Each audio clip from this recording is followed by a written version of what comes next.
Hey guys, thanks for being with us here at Awake the Iron. I really appreciate the support. You might recall I was on a podcast with Jim Stroud called The Things I Think About. We talked about critical thinking. Well, he reached out to me and asked me to be on his TV show where we discuss Yuri Bezmenov, a KGB defector to Canada in the 1970s.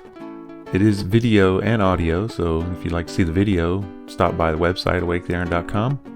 I've posted it for your listening or viewing pleasure. Enjoy.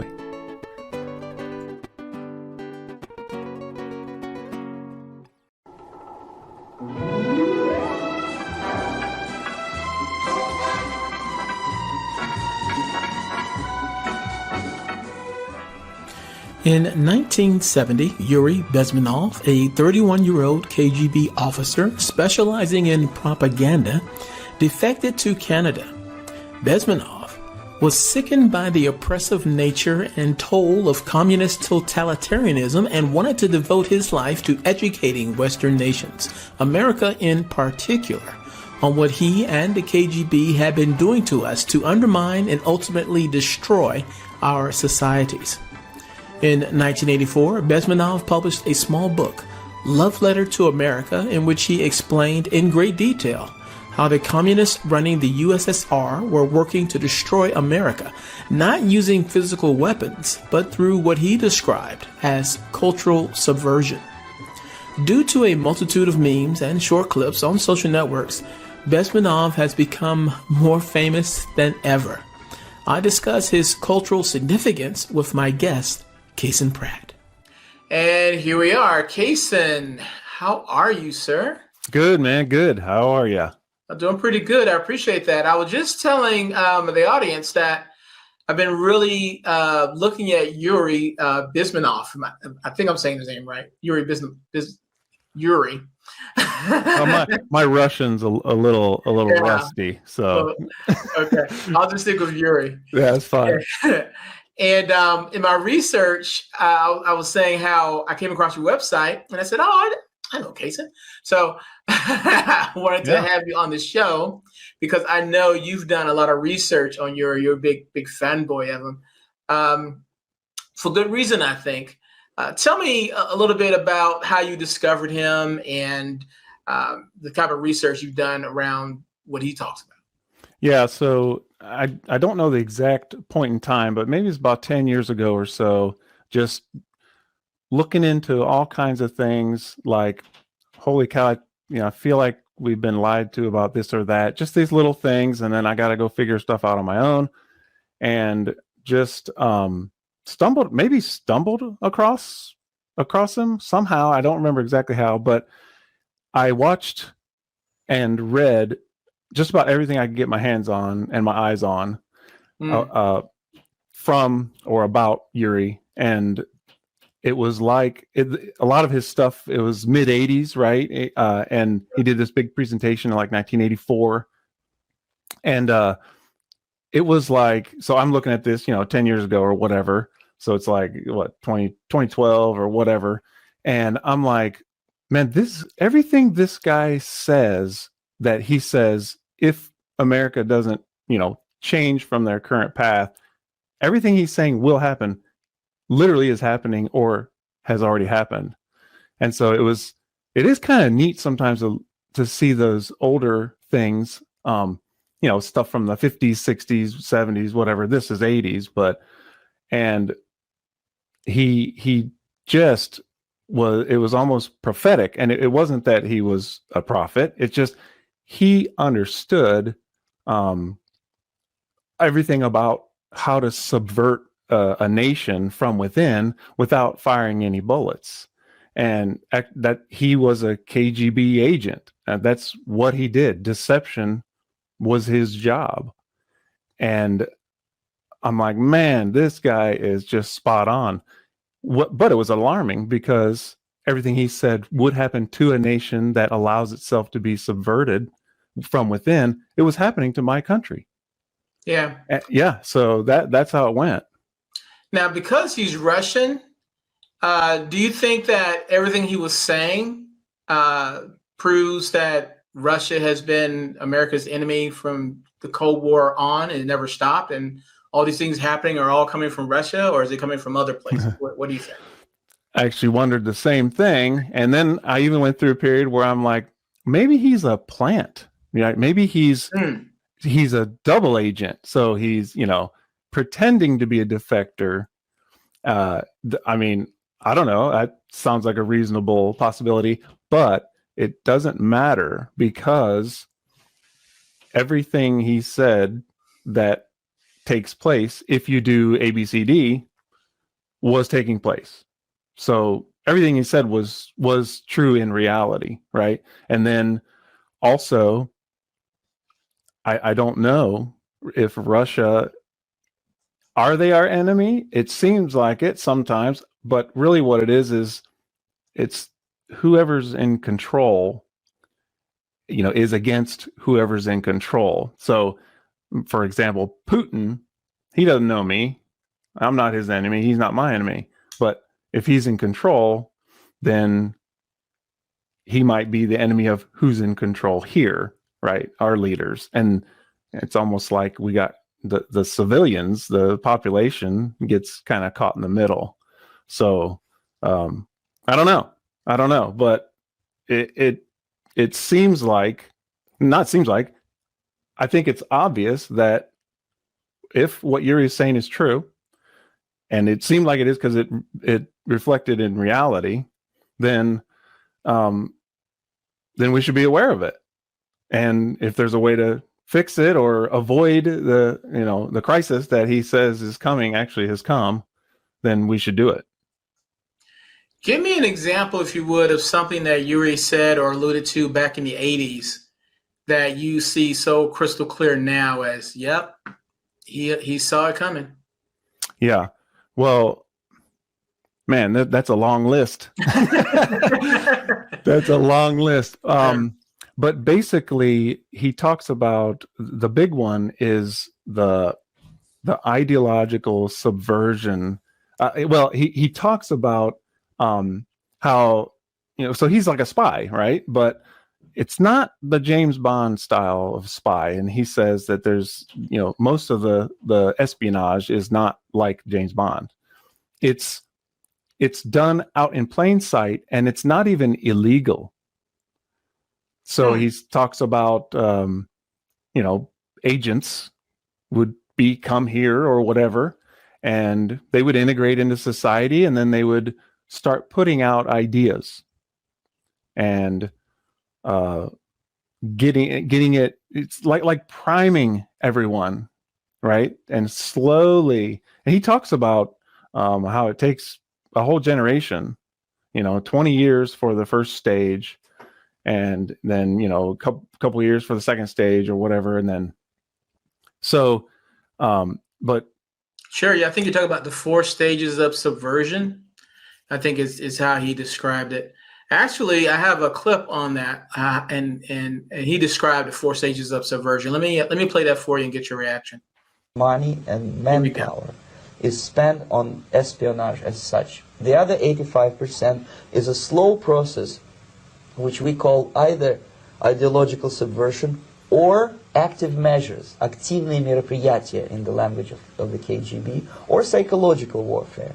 What it basically means is to change the perception of reality of every American to such an extent that despite of the abundance of information, no one is able to come to sensible conclusions in the interests of defending themselves, their families, their community, and their country.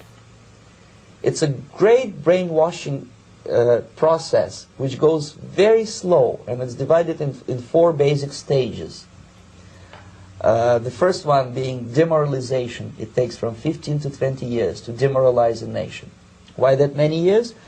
Because this is the minimum number of years which requires to educate 1 generation of students in the country of your enemy, exposed to the ideology of the enemy. In other words, Marxism-Leninism ideology is being pumped into the soft heads of at least 3 generations of American students without being challenged or counterbalanced by the basic values of Americanism, American patriotism. The demoralization process in the United States is basically completed already. For the last 25 years. Actually, it's overfulfilled because demoralization now reaches such areas where previously not even Comrade Andropov and all his experts would even dream of such a tremendous success. Most of it is done by Americans to Americans, thanks to lack of moral standards. As I mentioned before, exposure to true information does not matter anymore. A person who was demoralized is unable to assess true information. The facts tell nothing to him. Even if I shower him with information, with authentic proof, with documents, with pictures, even if I take him by force to the Soviet Union and show him concentration camp, he will refuse to believe it until he is going to receive a kick in his fat bottom. When a military boot crashes his, then he will understand, but not before that. That's the tragic of the situation of demoralization. So the next stage is destabilization. This time, subverter does not care about your ideas and the patterns of your consumption. Whether you eat junk food and get fat and flabby, doesn't matter anymore. This time, and it takes only from 2 to 5 years to destabilize a nation, what matters is essentials: economy, foreign relations, defense systems. And you can see it quite clearly that in some areas, in such sensitive areas as defense and economy, the influence of Marxist-Leninist ideas in the United States is absolutely fantastic. I could never believe it 14 years ago when I landed in this part of the world that the process will go that fast. The next stage, of course, is crisis. It may take only up to 6 weeks to bring a country to the verge of crisis. You can see it in Central America now. And after crisis, with a violent change of power, structure, and economy, you have so-called the period of normalization. It may last indefinitely. Normalization is a cynical expression borrowed from Soviet propaganda. When the Soviet tanks moved into Czechoslovakia in '68, Comrade Brezhnev said, "Now the situation in brotherly Czechoslovakia is normalized." This is what will happen in the United States if you allow all these schmucks to bring the country to crisis, to promise people all kind of goodies and the paradise on earth, to destabilize your economy, to eliminate the principle of free market competition, and to put a big brother government in Washington, D.C., with benevolent dictators like Walter Mondale, who will promise lots of things, never mind whether the promises are fulfillable or not. Your leftists in the United States, all these professors and all these beautiful civil rights defenders, they are instrumental in the process of the subversion only to destabilize the nation. When their job is completed, they are not needed anymore. They know too much. Some of them, when they get disillusioned, when they see that Marxist-Leninists come to power, obviously they get offended. They think that they will come to power. That will never happen, of course. They will be lined up against the wall and shot. But they may turn into the most bitter enemies of Marxist-Leninists when they come to power. And that's what happened in Nicaragua. You remember, it's divided in 4 basic stages: demoralization, destabilization, crisis, normalization. Wow, that's crazy. That is, when I was listening to him, when he talked about demoralization and how you can present facts to people, hard facts and logic, and they will not believe it. You could take them to the concentration camps in Russia, and people still would not believe it until they themselves were caught up in the trap. I'll paraphrase what he said. I thought that was so interesting. What was your takeaway from that? Man, if this right here doesn't scare the crap out of all Americans, I don't know what will. Because, I mean, he started off by saying that demoralization in the United States is complete. This is 1984, man. Yep. So, okay, if you're KGB, you're like, all right, first item check mark done. And now we got to destabilize. Well, since 1984, can you think of anything that happened that might feel like it's destabilizing our country? Yeah, lots of stuff, right? Identity politics immediately comes to mind. Absolutely, absolutely. Yeah. And then there's a real, the whole part about, like you said, like you can actually you can show proof. It won't matter. You can physically take someone to the concentration camps. And when he's talking about that, he was before that, he talked about how this, I'm so glad you had this clip. This is one of mine I have earmarked as well. But he talks about how American journalists for a magazine or whatever came and they were going to do the story about how Russia, the Soviet Union, it's not so bad. And of course, KBG was in charge of, hosting them. And hey, they took them around, showed them all kinds of cool stuff, and took them to these nice kindergartens and all this stuff. And then they wrote their story and sent them away. Well, that magazine was never published in Russia, and they control all the media and everything you read anyway. So none of the Russians ever saw it, and all of the American journalists, he goes on to explain how they thought they were getting this neat scoop, but really they went back and wrote this story based on everything that the KGB wanted them to say, to portray to us. And then those journalists now, because they're the only ones that got to go, they're the experts that tell us and say, oh, well, you haven't been to the Soviet Union. I have. I did a whole story about it. I'm the journalist. I'm the expert. Well, guess what? And Yuri laughs about it, and he's like, these experts, they know nothing. They know exactly what we wanted them to know. And it is amazing, and it's like a shockwave to me, because how much are we told that you have to, bow to the experts, and the experts are never wrong, and blah, blah, blah. Well, that goes out the window there. Yeah. I think another example too along those lines. I'm thinking of Jane Fonda, who infamously took pictures with the Viet Cong and said they're not so bad, they're nice guys, and she got branded. Hanoi Jane, I think was one of her names. It stuck on her, I think, to this day with a lot of people still. And so that's another example of propaganda at work. I also thought it was very interesting when he said that the people, the leftists, he singled them out particularly. He said the leftists think that when the people come to power under the system, that they too will rise to power along with them. And he was like, no, they're just useful idiots. They're going to be killed as soon as New World Order takes place. Yeah, they serve their purpose and then are discarded because you don't want extra people hanging around that know some things, right? Yeah. I think that should be a wake-up call to a lot of people as well.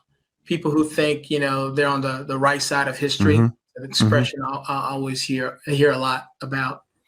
Real interesting. And I also like what he said about the media. Now that brings up another clip that I want to get your reaction to, where Yuri is discussing how the media is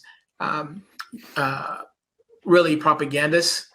And the video that I'm going to show you not only shows examples of the media being propagandist, but it also shows you, I think, it explains how the media, that's what it does. It basically shows you how the media has been propagandist. That's what I'm trying to say. So watch this clip. We'll get your reaction to it.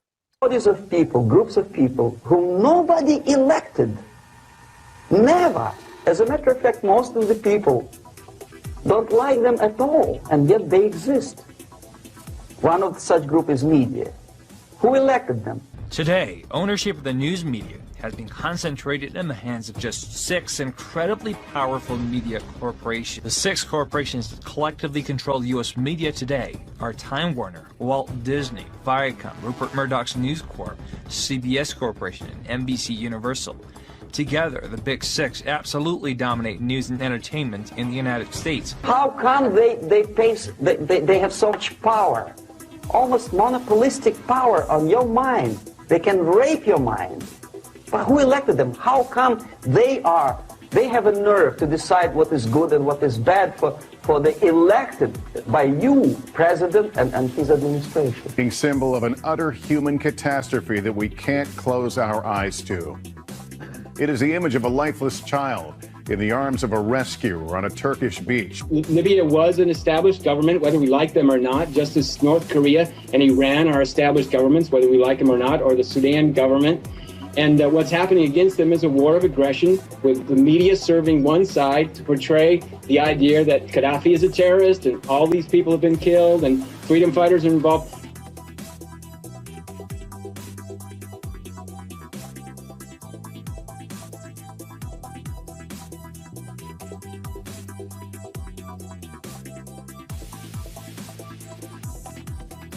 Spiro Agnew, who was hated by the liberal left, called them a bunch of enfeebled snobs.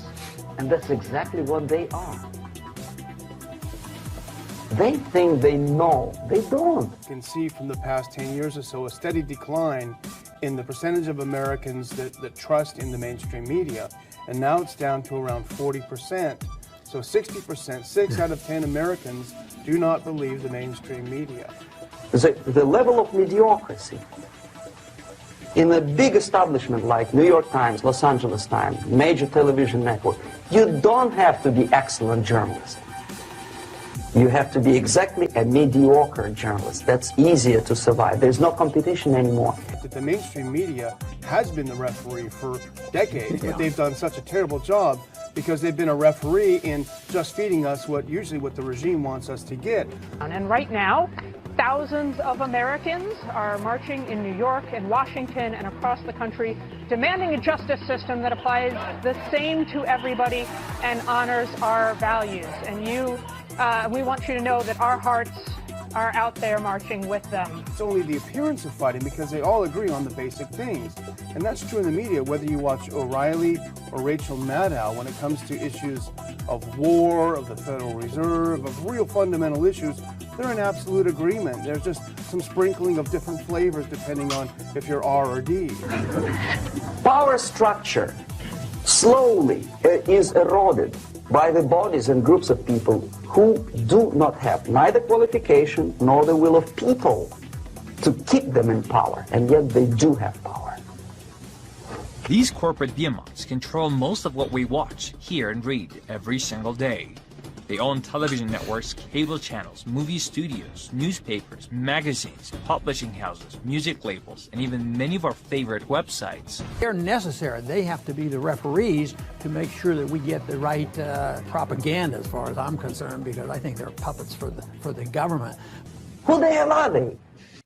That clip was wow. What are your thoughts? Yeah, I think it's kind of obvious now. That's why it's great to have shows like yours where people can. How many times you watch an actual mainstream news thing and at the end they go, "But do your own research too." No, we say that all the time on my show. Like, this is what we're talking about. Don't just believe me. Yep, I say it all the time too. Yeah, do not just believe me. Just look for yourself. I could be wrong, but I'm not a liar, right? I could make a mistake, but I'm not a liar. And if you know anyone who's like a reporter or a journalist, ask them if they're allowed to do any kind of investigative reporting that they want, and they're allowed to bring to the table anything that they found of interest. I don't think so. I think it has to all get approved and you're sent on an assignment, right? We are shown what they want us to see. I believe that 100% to be true. It's taken me years to come to that realization, but I think it they were showing on the bottom ticker of one of those clips where the guy was talking to Ron Paul or something. It said 60% of Americans don't trust the media. I think that's good. I mean, it sucks, but I think it's a good thing because it encourages people to, I gotta go check this out. I gotta go figure this out. I'm not just gonna swallow whatever is pushed in front of me. The Jim Stroud Show will return after these messages. This episode of The Jim Stroud Show brought to you by Conservative Television of America, working hard to stick socialism where the sun don't shine. Conservative Television of America is now available on Fire TV Stick, Roku, and on the Conservative Television of America website. Tune in now at www.ctva.tv. Conservative Television of America. We say what you're thinking. The Jim Stroud Show is back. Thanks for watching. I mean, the real key is I can turn it off, right? And that's try going a week and not watch any news. You'll feel like a new person after. And I mean, you're researching and you need to look at things because you're talking about things, and that's fine. But yeah, take a vacation from the news, and you'll feel better. You'll be more positive. You're like, oh, maybe there isn't 1,000 things to be afraid of that I'm told to be afraid of. You know what I mean? Mm-hmm. I don't know. It's Now, of course, the Yuri clips were from the 80s, but the modern day news clips were from, I think, the first year of Trump's administration, based on some of those clips there that I saw. So not too much has changed since then. I mean, it's still basically 6 corporations controlling pretty much the mainstream media, what we see. Mm-hmm. And I thought that was really glaring to know that only 6 companies control pretty much most of what you see. And then it also made me think about how many people in the mainstream media, especially in the news part of the mainstream media, they look down at Fox News, mm-hmm. right? And Fox isn't perfect. They have their issues too, but a lot of the mainstream media outside of Fox, they look down on Fox because of all the major of the big 6. They're the one who really push up against the propaganda of the other 5 major media companies, which is mm-hmm. really interesting when you think about that. Yeah, I think that a thinking person should look at that, how six companies is all the media. That is a problem in my view. Serious problem. And then are they really competitors? Are they buddy? Do they? I don't know. There was a clip going around where it showed all different media clips. They all were saying the exact same words. I know what you mean. You know which one I'm talking about? It shows like 100 different boxes on the screen. And I'm like, okay, that maybe, and people say, well, that doesn't prove anything. No, but come on, man. I mean, you got to look at that and go, boy, that is just that's got to be the weirdest coincidence of all time. I mean, it's hard to get 10 people to agree on what's for dinner. Right. Right. If you and I both witnessed a car crash or something, and then they took both of our statements would vary a little bit, maybe quite a bit. We're both telling the truth. It's our account, right? But sometimes it's like exactly word for word the same, and it's like, oh man, I don't know this, And now I've been looking into this stuff for a long time, so you start seeing patterns and picking up on things, and you start understanding the game a little bit, and then things are very obvious. But for someone who maybe has never thought, that they're like, oh, it's just a conspiracy theory, blah blah blah, and I'm like, well, yeah, and they don't even know what that term means, right? I love conspiracies, but I'm not really interested in theories. So just like a detective will come to the scene and will just start analyzing evidence to piece together what happened. That's how I try to look at things. Not I'm going to just come up with, oh, this is probably what occurred, and then, oh, well, that little piece of evidence there, yeah, that looks like that could go along with my idea. No, that's backwards. You look at the evidence first, and we just have to be honest with ourselves. You know, this stuff is going on. This is real. Yeah, and when you look at the clips from Yuri from back in the 80s, and you see the things he's pointing out are still coming true, I'm sure people are calling him a conspiracy theorist. Oh yeah, back in the day as well. But it's, you know, unfortunately, he was pretty spot on in a lot of things. I thought it was also interesting too about when they were showing how journalists are activists as opposed to being journalists. Now I know that there are some journalists who are, well, some personalities are purely opinion. I mean, they say their opinion, right? But then when you have supposedly hard news shows, not giving you the news where they just report it to you and you decide for yourself, they're telling you what to think. You know, they're interweaving opinion. And once they interweave opinion into what's supposed to be a news show, that's where it becomes propaganda, I think. What do you think? Well, absolutely. And what immediately comes to mind for me is whenever there's a big shooting, you'll hear little terms over and over and over and over, just like you become numb with it. And you know, like they would, if you counted how many times someone said assault rifle or something like that, it was just like, okay. And then people might argue and say, well, you know, if that's part of the story, then they're telling the story. It's like, dude, it's beyond that. It's pushing something, and it's a lot of power.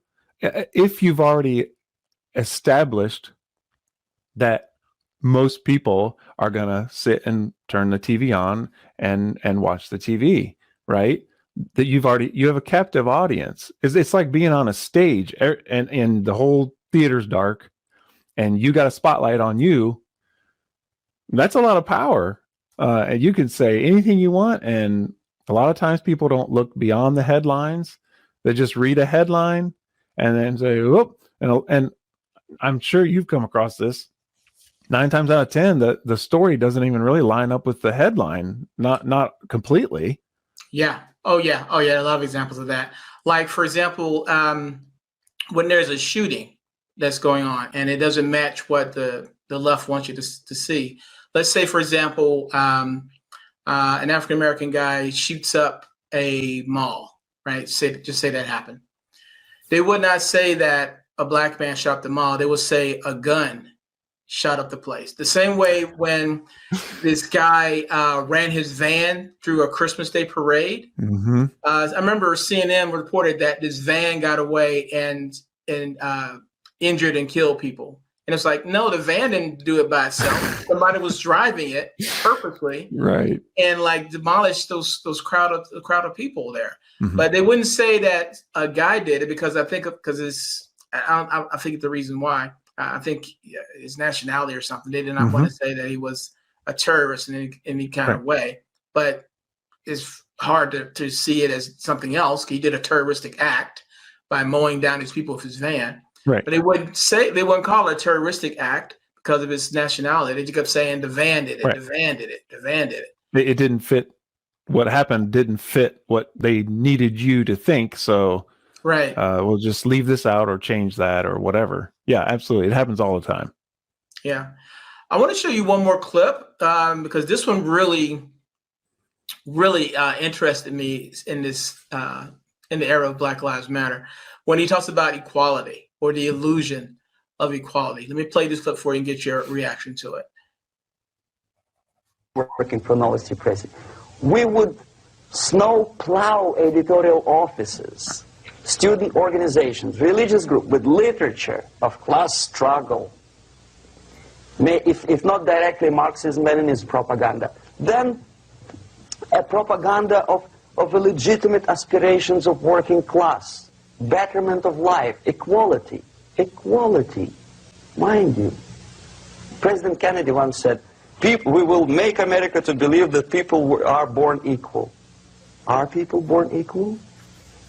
Is there any mentioning in the Bible or any other holy scripture in any religion, if you don't believe me, go to the library and check it. There is not a single word about equality, just the opposite. By your deeds, God will judge you. What you do is important, the merit of your personality. You cannot legislate equality. If you want to be equal, you have to be equal. You have to deserve it. And yet we build our society on the principle of equality. We say people are equal. We know it is false. It's a lie. Some people are tall and stupid. Others are short, bold, and clever.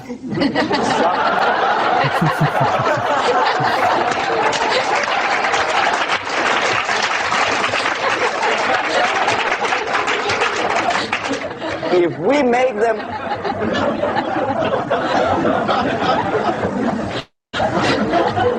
make them equal by force,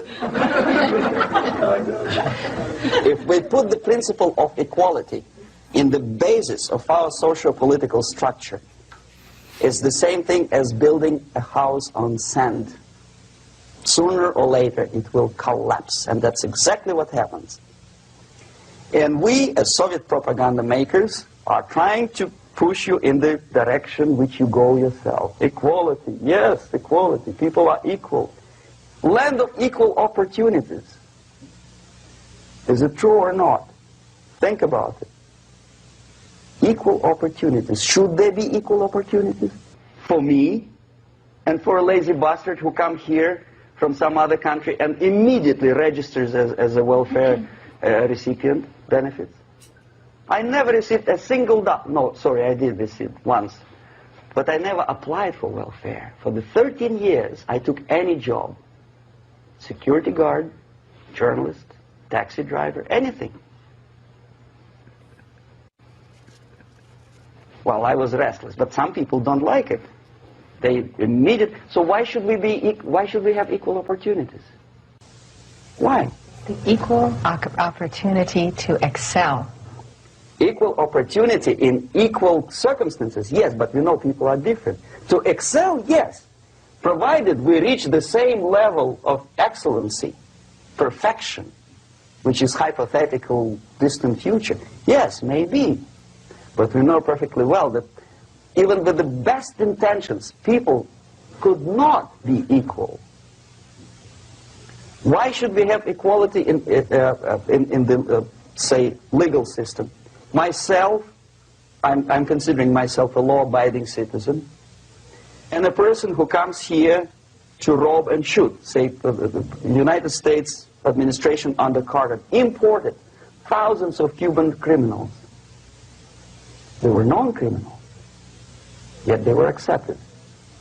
Do you think it's fair if myself and my wife from Philippines, who work like a, excuse me, horse as a lab technician in a hospital, should have the same rights as a criminal from Cuba? Why?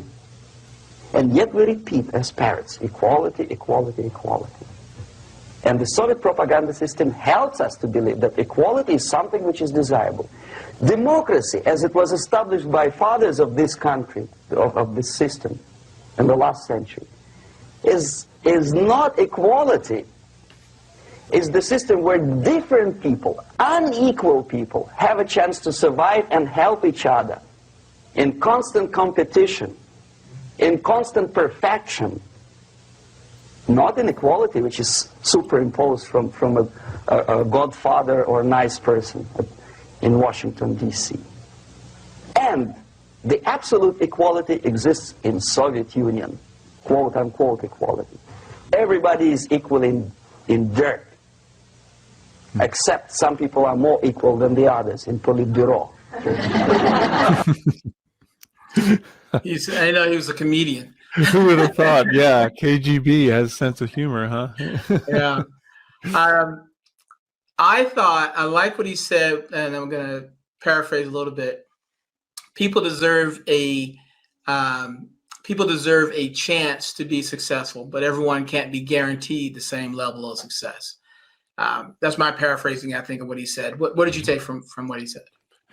Yeah, absolutely. You don't, and not everybody gets a trophy, right? The person who, Right. I mean, that's basically. Now, another thing, if the KGB is using the parroting of equality as a subversive weapon against us, then we should realize that it's bad for no other reason than just that, right? Mm-hmm.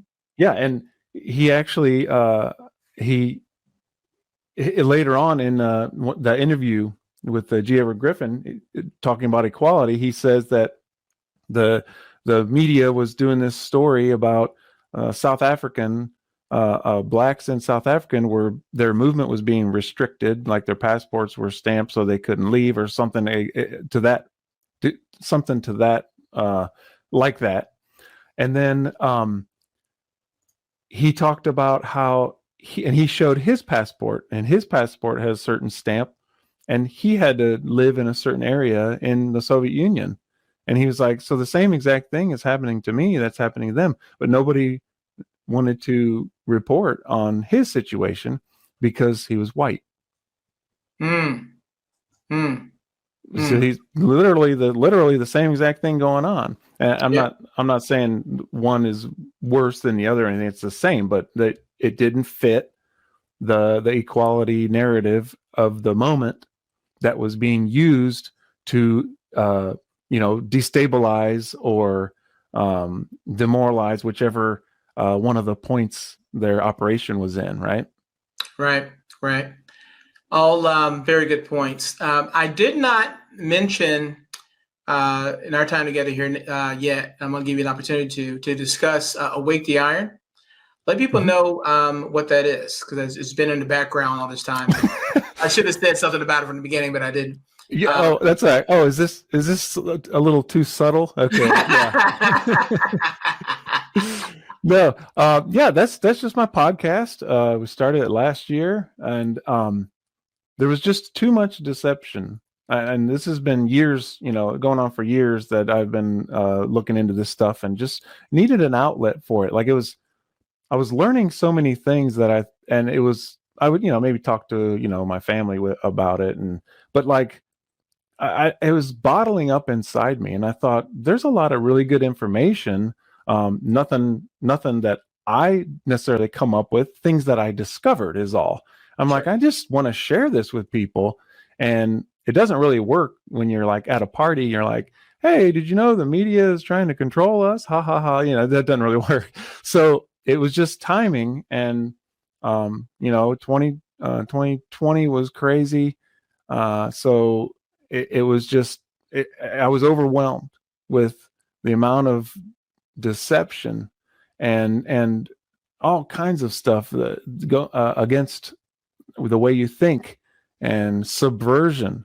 Even if you're not wasn't like overtly aware necessarily, it was going on. And so we just started the podcast and got a new feature on there called the Academy. It's just basically a huge archive of articles, interviews, videos, and there's different categories. My initial idea was like, we'll call it like a university, and you can pick your category and just educate yourself on silver and gold or health stuff or whatever. But so if you're watching this, and you can put your I'm backwards here, but you got a QR code. You can snap that with your phone, take you right to the website. And I've been trying to do lots of videos as well. So it's an audio podcast, but I have a lot of videos there too. So Great. I appreciate it. Great. Well, I encourage everybody to go check you out. Cason, thanks for your time. I do appreciate it. Hey, thanks a lot. It's been a blast. I'd love to talk to you anytime. Well, my time is up. I thank you for yours. I'll see you again real soon right here with a brand new episode. So until next time, I love you, America.